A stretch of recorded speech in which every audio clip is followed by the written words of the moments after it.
Isang gobernador ang kinausap ni DILG Secretary John Vic Remulla kaugnay sa mga reklamo tungkol sa pagiging abusado raw sa kalsada. May ulat on the spot si June Veneracion. June?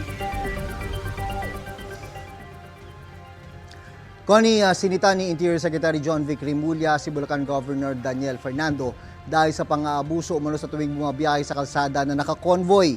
Ayon kay Remulla, marami na silang natatanggap na reklamo laban kay Governor Fernando na kapag bumabiyahe raw sa expressway ay 4 na lane ang inuukupa at ayaw magpasingit. Sabi ni Remulla, ang ganitong pang-aabuso sa kalsada ang report na nakarating sa kanya kaugnay ng isang insidente sa North Luzon Expressway nung Sabado ng gabi.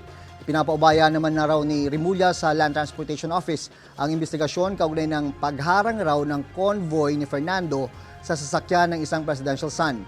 Nauna lang itinanggi ng Malacanang na may ganitong nangyari. Sabi ni Remulla, tinawagan niya si Governor Fernando noong Linggo. Itinanggi raw ni Fernando ang insidente. Pakinggan natin ang pahayag ni Secretary Remulla.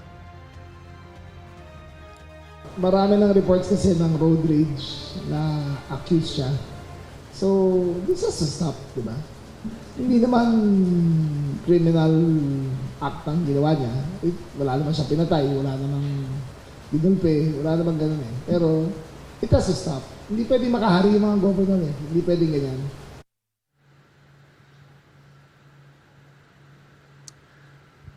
Sinusubukan pa nating makuha ang panig ni Governor Daniel Fernando kaugnay ng mga paratang sa kanya ni Secretary John Vic Remulla. Balik Sir Connie. Maraming salamat, June Veneracion.